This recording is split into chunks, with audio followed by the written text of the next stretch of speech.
We are redoing this lesson. We seem to have some technical difficulties yesterday, so just to make sure that we don't leave anyone out, we are going to redo it so everybody can get this lesson, okay? So this lesson is what obedience brings to the table, the introduction. I think that this is something that we're going to be doing for a while. The Father wants us to stick around so we can reiterate ourselves when it comes to obedience. So, not going to take too long. We're going to go ahead and get right started. For the past couple of lessons, the Father wanted to talk about his warnings as stated in his word. Not in the sense of I'm just giving you the same information I once gave your ancestors and nothing more. No, the Father, the same warnings he gave your ancestors are the same warnings that he's giving you today. The same choice to abide in his word at Mount Sinai is the same choice he's giving you today. Your ancestors knew that there were only two outcomes to their decisions. Either they will be blessed if they obeyed, or they will be cursed if they disobeyed. And we can see all this in Deuteronomy, the whole entire chapter, with the blessings and the curses. So that's what the Father wants to focus on today, obedience. Like Moreh Chanan said a couple of weeks ago, it's the Father's house, so it's the Father's rules. The classic example comes in the commandment that concludes the Shema. People are to hear Elohim. So you have Shema Yisrael, Yahuah Eloheinu, Yahuah Akkad. You shall love Yahuah your Elohim with all your heart and with all your soul and with all your might. And these words that I command you today shall be on your heart. You shall teach them diligently to your children, and shall talk of them when you sit in your house, and when you walk by the way, and when you lie down, and when you rise up. You shall bind them as a sign on your hand, and they shall be as frontlets between your eyes. You shall write them on the doorposts of your house and on your gates. So as we can see, Shema basically means to share obedience, to hear and to obey. And that's what he's wanting us to do right now, right? So a willingness to submit oneself to the will of Elohim and to put it into effect shows who we are as a people. It shows that we are willing to apply his word to our lives. The Father's words emphasizes the necessity for and willingness to follow his laws, statutes, and commandments. We all must understand that application is key to salvation. Anybody can talk a good game, it's supposed to be a good game there, but in the same breath, we will have to back up those words. Anybody can say they love the Father or they're willing to do what he wants them to do, but you actually have to back up those words with actions. And that's what's going to be the basis of this lesson here today. It's going to be all about action. What the word love means in today's language that was back then in the Bible biblically. So I'm mentioning all of this to say that we are going to talk about obedience today. Obedience is a responsive action. That action gives one the faith that Yahuah has already acted on our behalf, or as the church would say, he's already worked it out. And that our fitting reply is to follow his will. Very often then, Yahuah will promise further blessings. So today, just in the days of our ancestors, the system is designed for us to lose focus on the Father. We just came out of Hallows Eve, right? We just had the Halloween thing, With everything we say and do, it should go straight to the Father first. So what I mean, like we just had the Hallows Eve, is those are things that are designed to take us away from what the Father has put in place, which would be his set-apart days. So just as Hallows Eve came in, we just had our set-apart feast. Last one we had was Tabernacles, right? So those are the things that we should be focusing on, not the things that are going on in the world right now. We should be seeking him daily with every waking moment. And I use this scripture to demonstrate that. In Isaiah 65:10, Sharon shall become a pasture for flocks and a valley of Achor, a place for herds to lie down, for my people who have sought me. So what he's saying is he'll have a safe haven for you as long as you do what he wants you to do. In this instance, is to seek him. Okay. All right, so some background information. Like I said before, we're going to focus on action. All right. So a verb, a word that characteristically is grammatical center of a predicate. And what is a predicate? The part of a sentence or clause containing a verb and stating something about the subject, i.e., the went in home and John went home. So it's showing what that actual action is and expresses an act, occurrence, or mode of being that in various languages is inflected for agreement with the subject, for tense, for voice, for mood, or for aspect, and that typically has rather full descriptive meaning and characterization quality, but is sometimes nearly devoid of these, especially when used as an auxiliary or linking verb. All right. So when we think in terms of a verb biblically, and when I mean biblically, I mean the Torah, prophets, and the writings, and the Brit Kadashah, we should think of an action. We are doing something that gets us somewhere. It's the opposite of what the Domino's commercial used to say, and I'm dating myself here, but you remember that commercial that says something for nothing when you call Domino's, right? That's the complete opposite. We actually have to do something for the Father in order to get what we want or what He actually is promising us. We'll get into examples in a bit, but I'll give you one now. If you love me, you will keep my commandments. That's displaying in action when it comes to the Bible, right? The Mashiach is basically saying that if you love me, you will actually show me and keep my commandments. Of course, we know that this comes from Exodus 20:6. All right. So the Hebrew word for love in this context, the most frequent word used for love is ahab or ahav. In the Old Testament, in the Torah, it occurs over 200 times in both its noun and verb forms. It refers to the relationship between two people, either a parent and a child, which is an example of Genesis 22:2. He said, take your son, your only son, Isaac, whom you love, and go to the land of Moriah and offer him there as a burnt offering on one of the mountains of which I shall tell you. Or it could represent a husband and a wife. The king loved Esther more than all the women, and she won grace and favor in his sight more than all the virgins, so that he set the royal crown on her head and made her queen instead of Vashti. And that's in Esther 2:17. All right, so the Pentateuch also uses the word to describe the relationship between Elohim and the people of Israel.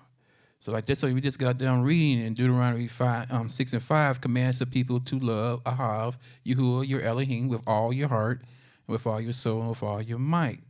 This can be compared to Deuteronomy 10:12.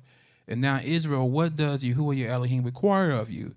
But to fear Yahuah, your Elohim, to walk in all his ways, to love him, to serve Yahuah, your Elohim, with all your heart and with all your soul. And see, we're going to see the common theme here is going to be love. Love is not used in terms of emotion. Love here is used in the terms of a verb, an action. So again, we can see that there has to be some sort of application on your part. We didn't bring the Father into our presence. He brought us into his. So like I said before, this is his house and things will be done his way. So in order for you to get something, there has to be something.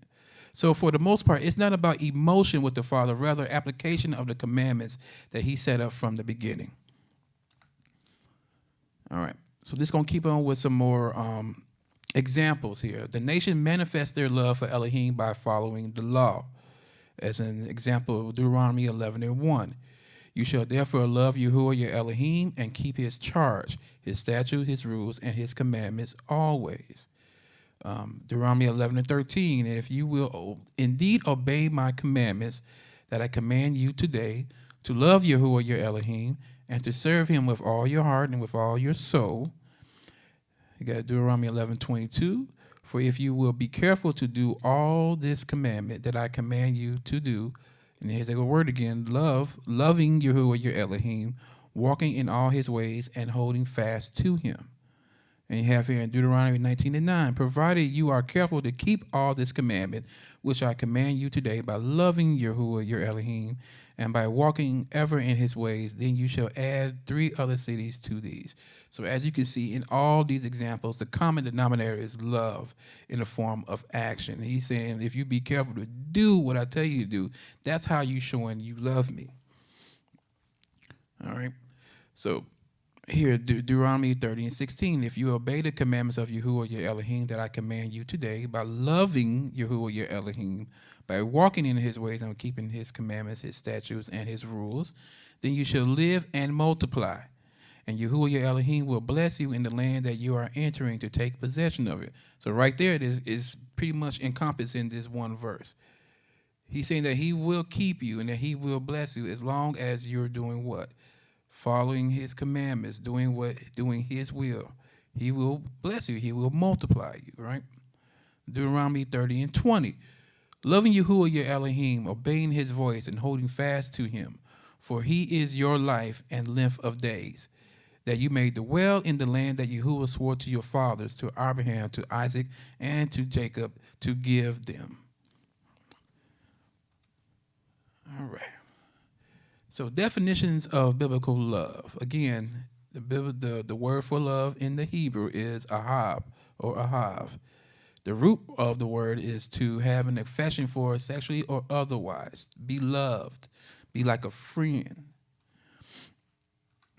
It also means, love, having affection based on close relationship. Sometimes in comparison to other persons with a lesser relationship. No, this relationship can be familiar. It can be a good friend that you've grown up with. It can be a proper romance or attraction.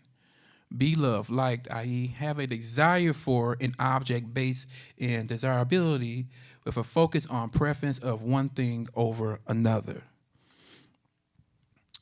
All right, so here we have to desire to breathe after anything. The signification of breathing after, hence of longing. So we have an example here, Psalms 40:17. As for me, I am poor and needy, but Yahuah takes thought for me. You are my help and my deliverer. Do not delay, O my Elohim. So the word for desire is kasab, which means to desire and can occur in both theological and non-theological contexts. Generally refers to one's desire for a woman, as example here in Deuteronomy 21:11. And you see among the captives a beautiful woman, and you desire to take her to be your wife. But it also can describe or refer to the Elohim, because he holds fast to me in love. I will deliver him. I will protect him, because he knows my name. And that's in Psalms 91:14. So the root of the word means to cling to or join, to love, delight in, or to deliver, which we just read in Psalms 91:14. All right. So now we're going to get into another definition of love. This is the most frequent one that's used throughout the Bible to describe not only the love the Father has for us, but what we should have for him. And it's loyal love, or hesed. The most frequent noun for love in the Old Testament. It occurs over 250 times in the Hebrew Bible. The term does not have a clear equivalent translation.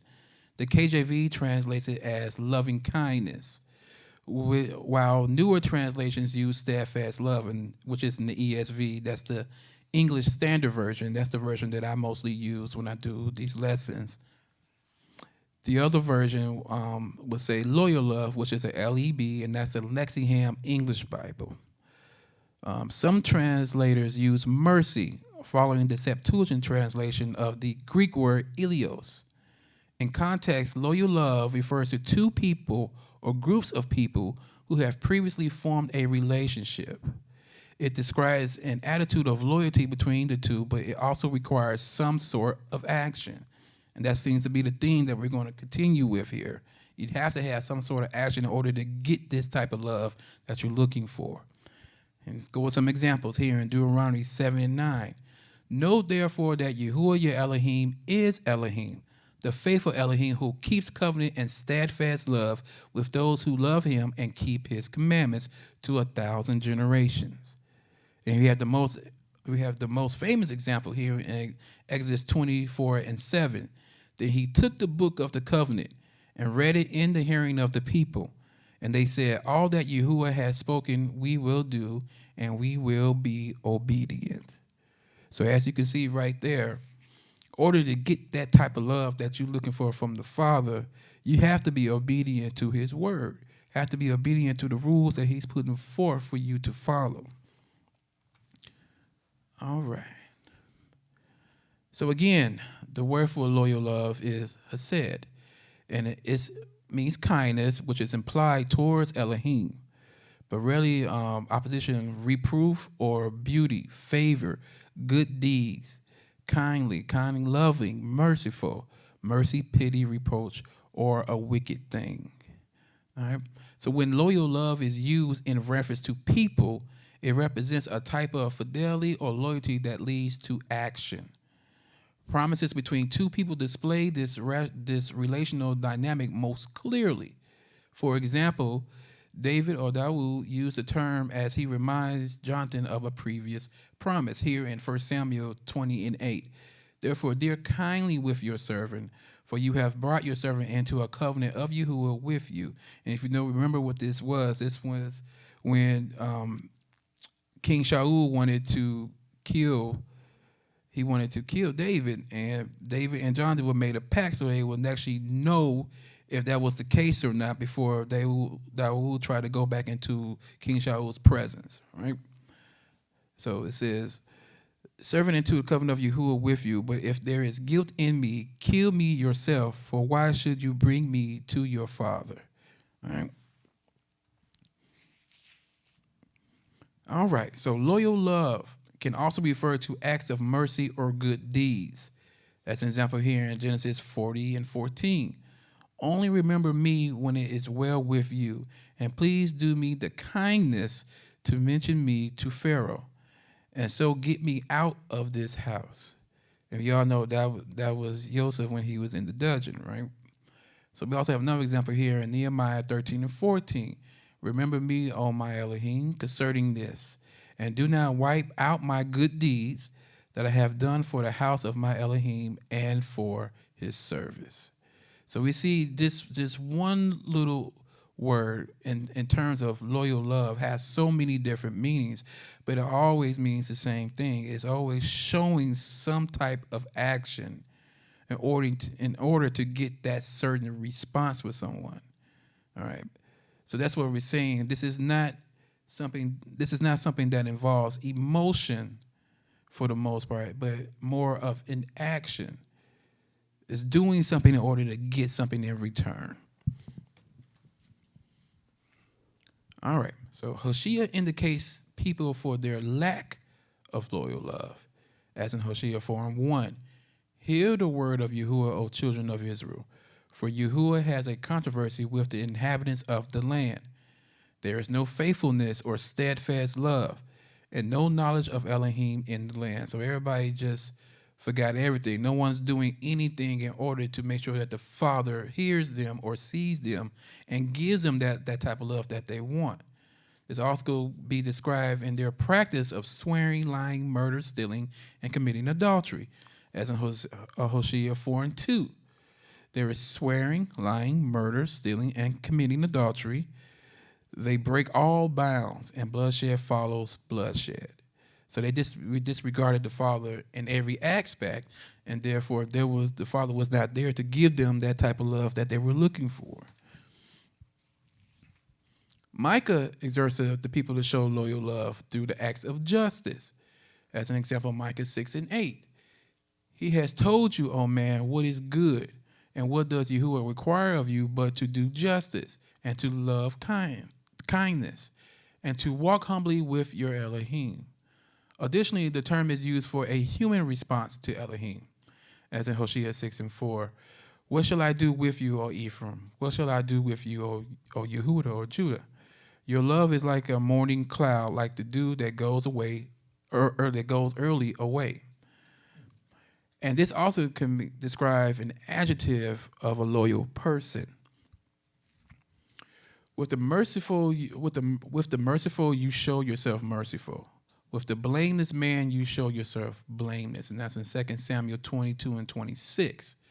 Or a group of people such as the Israelites in Psalms 148 and 14.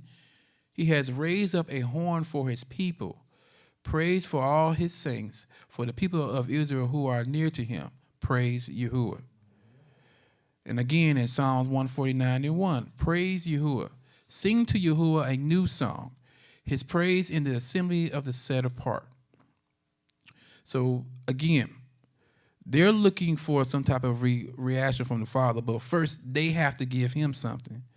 And what is that common example here? That is praise. They're praising him in order for him to give them that type of love that they're looking for. It's always about action.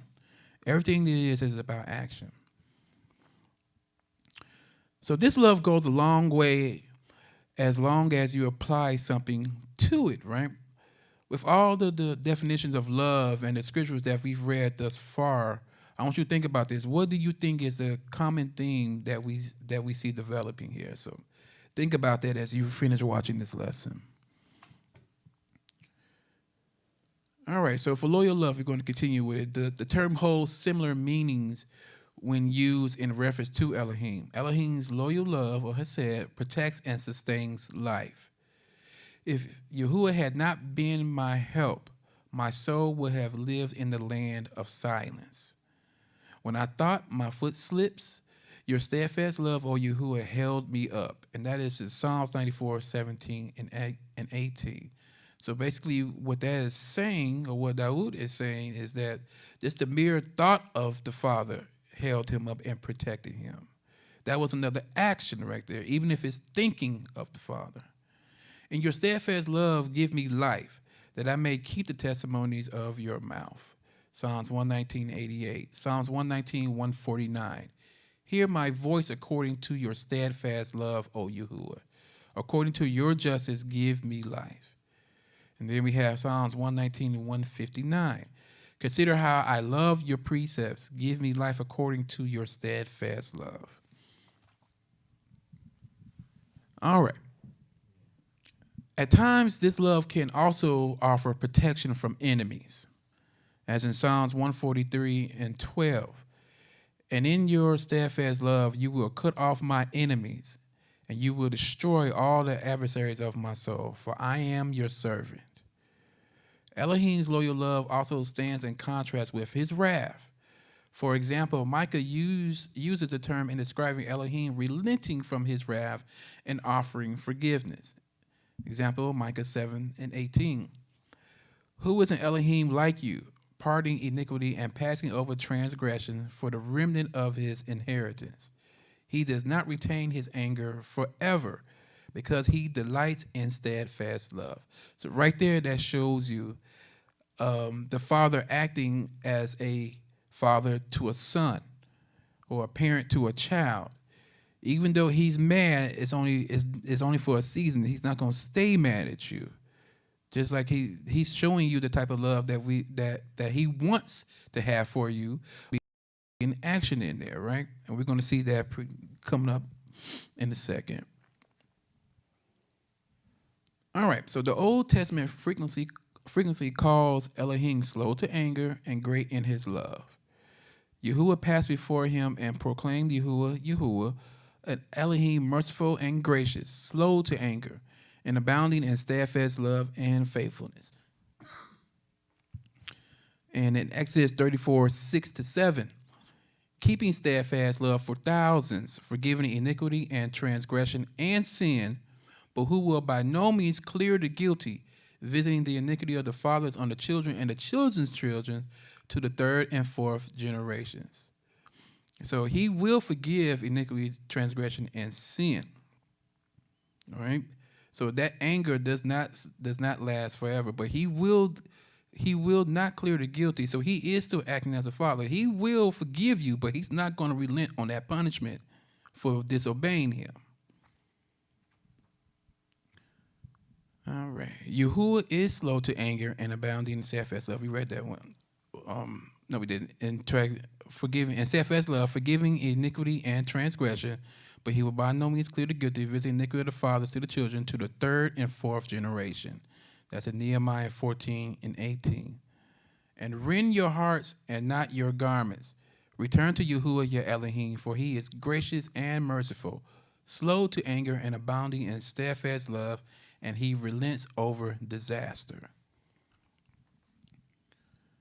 All right, there's a couple more examples here. And he prayed to Yahuah and said, "O Yahuah, is not this what I said when I was yet in my country? That is why I made haste to flee to Tarshish. For I knew that you are a gracious Elohim and merciful, slow to anger and abounding in steadfast love, and relenting from disaster." And that's in Jonah 4 and 2. Psalms 86 and 15. But you, O Yahuah, are an Elohim merciful and gracious, slow to anger and abounding in steadfast love and faithfulness. And in Psalms 103 and 8, Yahuah is merciful and gracious, slow to anger and abounding in steadfast love. Now we can see through all these examples, some things repeat themselves, but it's not just the sake of just repeating them. They're in different time periods in the text. But what it's showing you is that the Father does not change. He stays the same, and his word stays true. And this is we have to understand that what we're doing is this is supposed to be a rehearsal. So you're going to have these things that are going to be reiterated throughout the Tanakh to let you know what you need to do and what the Father expects from you. All right, so let's keep going with loyal love here. More definitions. Human loyalty to Elohim is described as divine love that is enduring and eternal. So we're going to have another set of things that describes love from different aspects. This time it's going to be enduring. As an example here in Isaiah 54 and 10. For the mountains may depart and the hills be removed, but my steadfast love shall not depart from you, and my covenant of peace shall not be removed, says Yahuah, who has compassion on you. And Psalms 89 and 2. For I said, steadfast love will be built up forever. In the heavens you will establish your faithfulness. And Psalms 103 and 17. But the steadfast love of Yahuah is from everlasting to everlasting on those who fear him, and his righteousness to children's children. And again in Psalms 117 and 2. For great is his steadfast love towards us, and the faithfulness of Yahuah endures forever. Now the phrase love endures forever occurs throughout the Hebrew Bible, by the way, and we're going to see that. All right, so we're going to start here. We'll do it again. Psalms 117 and 2. For great is his steadfast love towards us, and the faithfulness of Yahuah endures forever. All right, so we're going to have Psalms 118, 1 through 4. Oh, give thanks to Yahuah, for he is good, for his steadfast love endures forever. Let Israel say, his steadfast love endures forever. Let the house of Aaron say, his steadfast love endures forever. Let those who fear Yahuah say, his steadfast love endures forever. Oh, give thanks to Yahuah, for he is good, for his steadfast love endures forever. This is 1 Chronicles 16 and 34. And again, you're going to see these things repeat themselves, but they're in different time frames, different time periods in the Tanakh to give you a reference and to reiterate the things that we should already be knowing. But sometimes, as we found out from our ancestors, they needed to hear this stuff over and over again in order to do what they were supposed to do. As an example here, 2 Chronicles 13, 14. And it was the duty of the trumpeters and the singers to make themselves heard in unison in praise and thanksgiving to Yahuah. And when the song was raised with trumpets and cymbals and other musical instruments in praise to Yahuah, for he is good, for his steadfast love endures forever. The house of Yahuah was filled with a cloud, so that the priests could not stand to minister because of the cloud, for the esteem of Yahuah filled the house of Elohim. All right, so his steadfast love endures forever. There's some more examples here. 2 Chronicles 7 and 3. When all the people of Israel saw the fire come down and the esteem of Yahuah on the temple, they bowed down with their faces to the ground on the pavement and worshiped and gave thanks to Yahuah, saying, "For he is good, for his steadfast love endures forever." So they still did something. They still bowed down and they gave Yahuah praise and let him know that his love endures forever. 2 Chronicles 20 and 21. And when he had taken counsel with the people, he appointed those who were to sing to Yahuah and praise him in set-apart attire, as they went before the army and said, "Give thanks to Yahuah, for his steadfast love endures forever." Ezra 3 and 11. And they sang responsively praising and giving thanks to Yahuah, for he is good, for his steadfast love endures forever toward Israel.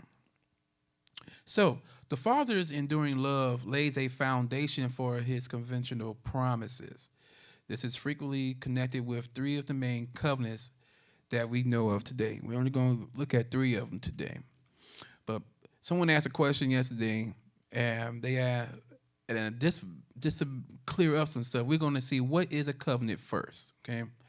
It's the H1285, which means brit, in a sense of cutting, because made by passing between pieces of flesh. Yeah, it's a confederacy, a covenant, a league. A covenant, so called from the idea of cutting, since it was the custom in making solemn covenants to pass between the divided parts of a victim. All right. So the first covenant that we're going to look at is the Abrahamic covenant. All right, so we're going to go ahead and read from Genesis 12, 1-3. Now Yahuah said to Abram, "Go from your country and your kindred and your father's house to the land that I will show you." And understand that these covenants were based on what the Father wanted from somebody. If you were to do what I want you to do, then I'll make this with you. I'll make this promise with you. So this still, what I'm trying to show you all, that this still had to deal with some type of action from the people that were involved in this covenant. All right, and we're going to see some rules. I'm going to ask you I'm going to ask some questions to see if all this stuff lines up with these rules. Okay, so start over. So, and now Yahuah said to Abram, "Go from your country and your kindred and your father's house to the land that I will show you, and I will make of you a great nation. And I will bless you and make your name great, so that you will be a blessing. I will bless those who bless you, and him who dishonors you I will curse. And in you all the families of the earth shall be blessed." After these things, the word of Yahuah came to Abram in a vision. "Fear not, Abram. I am your shield. Your reward shall be great." But Abram said, "O Yahuah Elohim, what will you give me? For I continue childless. And the heir of my house is Eleazar of Damascus." And Abram said, "Behold, you have given me no offspring, and a member of my household will be my heir." And behold, the word of Yahuah came to him, "This man shall not be your heir. Your very own son shall be your heir." And he brought him outside and said, "Look toward heaven," or Shamayim, "and number the stars. If you are able to number them," then he said to him, "So shall your offspring be." And he believed Yahuah, and he counted it to him as righteousness. And that was Genesis 15, 1-6. When Abram was 99 years old, Yahuah appeared to Abram and said to him, "I am Elohim Almighty. Walk before me and be blameless." See, he wants him to do something. "That I may make my covenant between me and you, and may multiply you greatly." Then Abram fell on his face, and Elohim said to him, "Behold, my covenant is with you, and you shall be the father of a multitude of nations. No longer shall your name be called Abram, but your name shall be Abraham. For I have made you the father of a multitude of nations. I will make you exceedingly fruitful, and I will make you into nations, and kings shall come from you." See, right there, right before the covenant, he said, what did he say to him? "Walk before me and be blameless." So he wanted him to do something in order to conceive this covenant with him. "And I will establish my covenant between me and you and your offspring after you throughout their generations for an everlasting covenant, to be Elohim to you and to your offspring after you." And I will give to you and to your offspring after you the land of your sojourners, all the land of Canaan, for an everlasting possession, and I will be their Elohim. And Elohim said to Abraham, as for you, you shall keep my covenant, you and your offspring after you throughout their generations. This is my covenant which you shall keep between me and you and your offspring after you. Every male among you shall be circumcised. You shall be circumcised in the flesh of your foreskins, and it shall be a sign of the covenant between me and you. He who is 8 days old among you shall be circumcised. Every male throughout your generations, whether born in your house or bought with your money from any foreigner, from any foreigner who is not of your offspring, both he who is born in your house and he who is bought with your money shall surely be circumcised. So shall my covenant be in your flesh, an everlasting covenant. Any uncircumcised male who is not circumcised in the flesh of his foreskin shall be cut off from his people. He has broken my covenant. See, so even with this covenant, not only did he want him to do something, he wanted him to be obedient and understand that this covenant had rules and regulations for it. And that was in Genesis 17, 1 through 14. So as you can see, even in these covenants, this required some sort of action on our ancestors' part in order for this covenant to take place. So here we have Deuteronomy 7 and 12. And because you listen to these rules and keep and do them, Yahuah your Elohim will keep with you the covenant and the steadfast love that he swore to your fathers. And you have in Micah 7 and 20, you will show faithfulness to Jacob or Jacob and steadfast love to Abraham as you have sworn to our fathers from the days of old. All right. So we're going to see another example here in the Davidic covenant. It's going to be this about the same thing with just a different outcome, but it still requires some sort of action. And I have been with you wherever you went and have cut off all your enemies from before you. And I will make for you a great name like the name of the great ones of the earth. And I will appoint a place for my people Israel and will plant them, so that they may dwell in their own place and be disturbed no more. And violent men shall afflict them no more as formerly. From the time that I appointed judges over my people Israel, and I will give you rest from all your enemies. Moreover, Yahuah declares to you that Yahuah will make you a house. When your days are fulfilled and you lie down with your fathers, I will raise up your offspring after you, who shall come from your body, and I will establish his kingdom. He shall build a house for my name, and I will establish the throne of his kingdom forever. I will be to him a father, and he shall be to me a son. When he commits iniquity, I will discipline him with the rod of men, with the stripes of the sons of men. So right there, he's letting you know he will correct that whatever needs to be corrected, just like a father would do to his son. But my steadfast love will not depart from him, as I took it from Shaul, whom I put away from before me. Now, even though you do something wrong, he's still not going to take away his love from you. And your house and your kingdom shall be made sure forever before me. Your throne shall be established forever.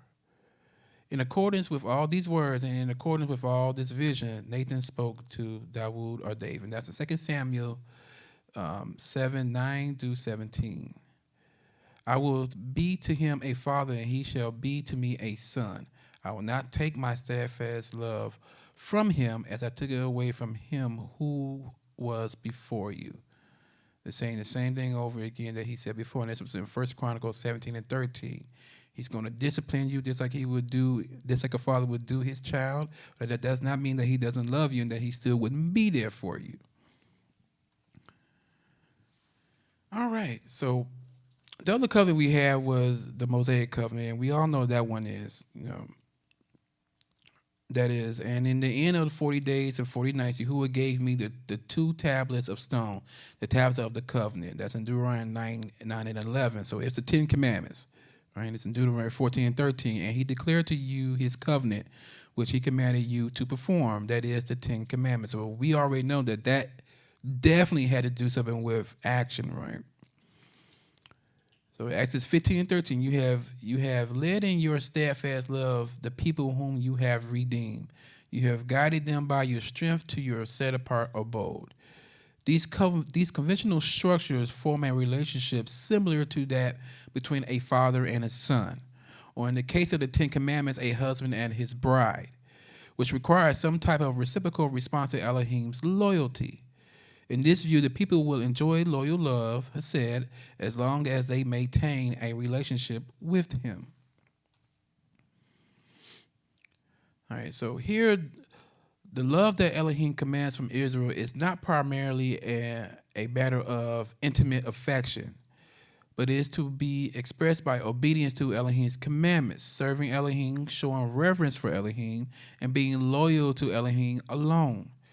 All right, so we will go over some of these attributes in forthcoming lessons. The inclusion of love in this series of requirements probably highlights the willingness with which Israel should walk with Elohim. So it's basically what he says to do. You should have a desire to do that. However, the love that the Father has for his people alone forms the basis of the father-son relationship, which is rooted in the Father's character. So like I said before, it's like a parent loves a child. You do something wrong, there's going to be correction, but that does not mean that he does not love you and that he's going to take that away from you. All right, so what that mean? We're going to go to some examples of what exactly I mean by that. Exodus 34 and 6. Yahuah passed before him and proclaimed, Yahuah, Yahuah, and Elohim, merciful and gracious, slow to anger and abounding in steadfast love and faithfulness. Go and proclaim these words toward the north and say, return, faithless Israel, declares Yahuah. I will not look on you in anger, for I am merciful, declares Yahuah. I will not be angry forever. Only acknowledge your guilt that you rebelled against Yahuah, your Elohim, and scattered your favorites among foreigners under every green tree, and that you have not obeyed my voice, declares Yahuah. He's basically saying, look, I'm going to give you a chance to admit you're wrong, and that's going to right the ship. Return, O faithless children, declares Yahuah, for I am your master. I will take you, one from a city and two from a family, and I will bring you to Zion. That's in Jeremiah 3:12-14. In Jeremiah 31 and 3, Yahuah appeared to him from afar. I have loved you with an everlasting love. Therefore, I have continued my faithfulness to you. So the Father is faithful despite the unfaithfulness of those in the conventional relationship with him. He still showed his level of commitment to them, even though our ancestors did not show that same commitment to him. All right, so one of the covenants that I did not talk about in great detail was the Noahic covenant. So I'm going to ask this question. This is something that I want you to do on your own. Based on what we've been talking about when it comes to love and being reciprocal and having some type of action that's going to get a reaction from the Father, do these rules apply? Why or why not? All right, so we're going to go over these rules. Require some type of reciprocal response to Elohim's loyalty. People will enjoy loyal love as long as they maintain a relationship with him. The love that Elohim commands from Israel is not primarily a matter of intimate affection, but is to be expressed by obedience to Elohim's commandments, serving Elohim, showing reverence for Elohim, and being loyal to Elohim alone. All right. So this is something that I want you all to study and find an answer on your own. The answer will be in the covenant as you read it. It's just up to you to figure out what that answer is. All right.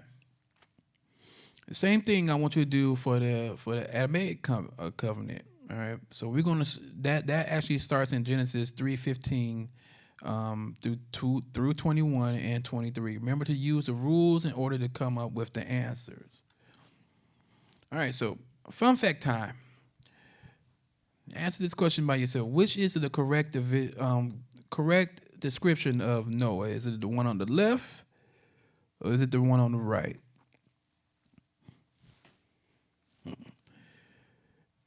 And what exactly was Noah's description at birth?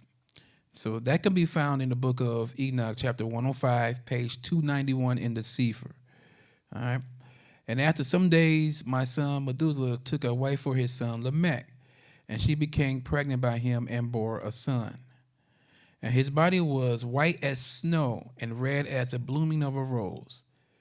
And the hair of his head and his long locks were white as wool, and his eyes beautiful.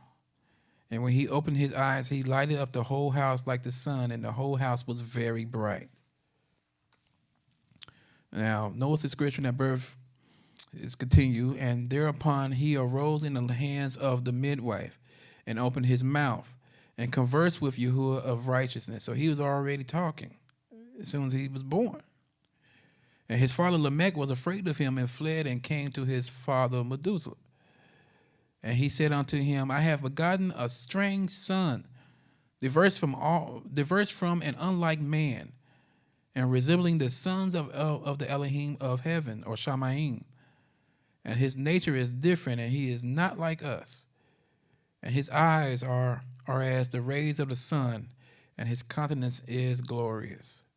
And it seems to me that he is not sprung from me, but from the angels, or commonly called the messengers. And I fear that in his days a wonder may be wrought on the earth.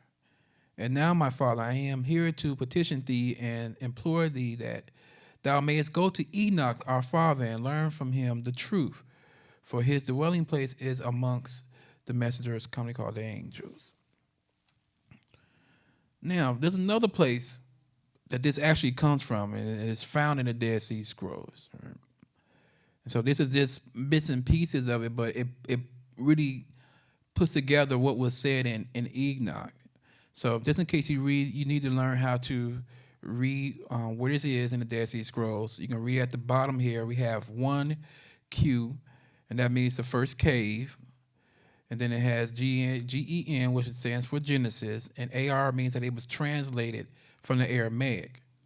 And it's in column 2, starting at verse 24.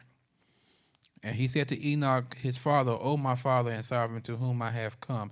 Now, this is basically picking up from the Enoch. So this is Methuselah going to Enoch now. I say to you, do not be annoyed with me, because I came here to you. It says, for fear before you. And then it drops all the way down to column 5. And he wrote blank, and to you, Methuselah, my son. So this is Enoch now talking to Methuselah. My son, of this boy, behold, when I, Enoch, and not from the sons of. So basically, what this is just a continuation of the story that was in Enoch that they didn't put up in there. Right? So it's just going further into it. Behold, when I in heaven, but from Lamech, your son, and he does not resemble. And Lamech, your son, is afraid of his appearance. So Enoch is letting you know that, hey, there's nothing wrong with Noah. He is not an angel, that he, in fact, is a human. And very be truth that. Now I tell you, my son, and I let you know, go tell Lamech, your son, he is on earth in every deed. His face has lifted to me, and his eyes shine like the sun. So that's reaffirming that, his countenance lit up the room. Of this boy is a flame, and he. All right. Again, now, in the Dead Sea Scrolls, this actually comes from the book of Noah. So you have that part that was in Genesis, and then there's actual a book of Noah in there. It's called the Apocryphon, the Genesis Apocryphon, the book of Noah. And this is the fragment 3.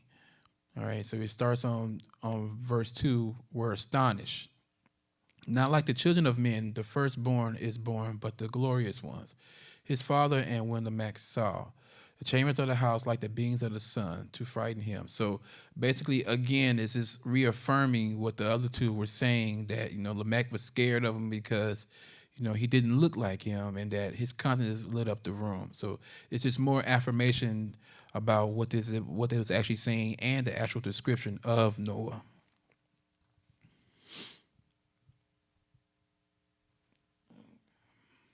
All right. So Noah is mentioned in one more place. Does anybody know what that place is? Jubilee. Okay. It's my city. Okay. All right. The other place is in the book of Jubilees. All right. Chapter 4, verse 28. And in the 15th Jubilee, in the 3rd week, Lamech took himself a wife, and her name was Bethanosh, the daughter of Berechiel, the daughter of his father's brother. And in this week she bare him a son, and he called his name Noah, saying, "This one will comfort me for my trouble and all my work, and for the ground which Yahuah has cursed." So that's in the other place that is in. And lets you know exactly who his mother is. All right. So let's actually read the covenant here. And remember to keep those rules in mind when you're reading it. So the answers are all in here. You just got to figure out exactly where. "For behold, I will bring a flood of waters upon the earth to destroy all flesh, in which is the breath of life under heaven or Shamayim. Everything that is on the earth shall die. But I will establish my covenant with you, and you shall come into the ark, you, your sons, your wife, and your sons' wives with you. And of every living thing of all flesh you shall bring 2 of every sort into the ark, to keep them alive with you. They shall be male and female. Of the birds according to their kinds, of the animals according to their kinds, of every creeping thing of the ground according to its kind. 2 of every sort shall come into you to keep them alive. Also take with you every sort of food that is eaten, and store it up. It shall serve as food for you and for them." Noah did this. He did all that Elohim commanded him. And that's in Genesis 6:18-22. All right.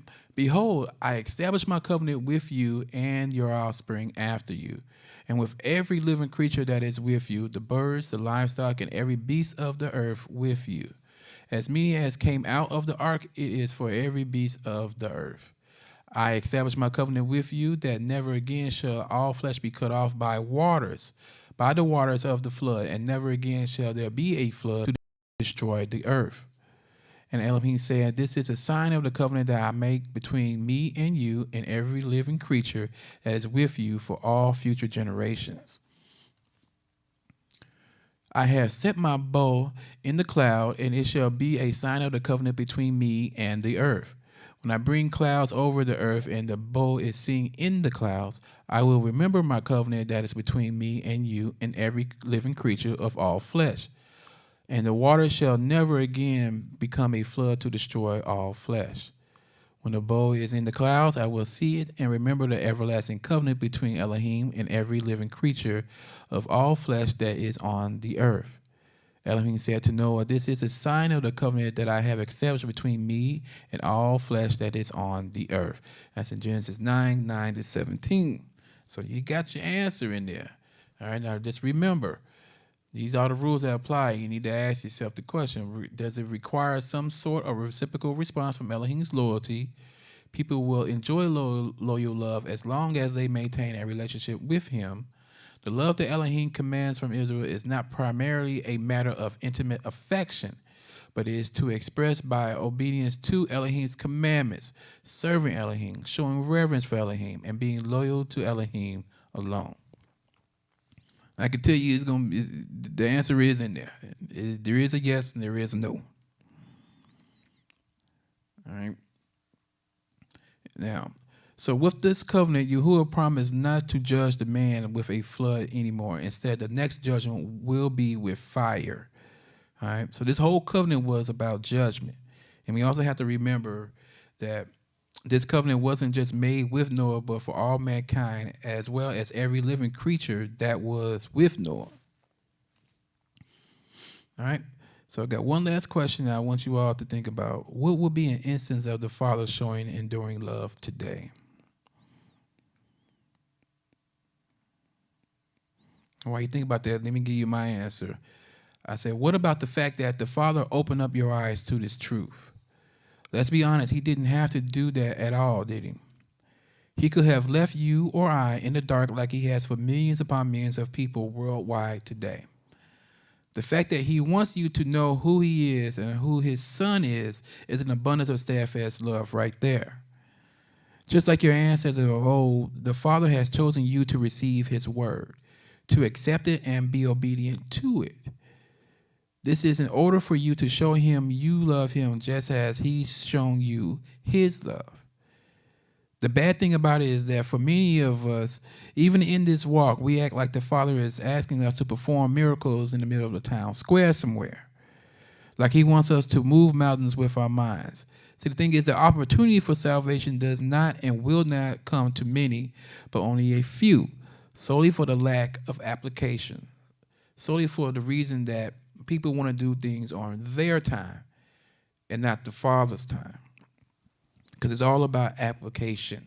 It's all about that. It's all about doing what he wants you to do when he wants you to do it.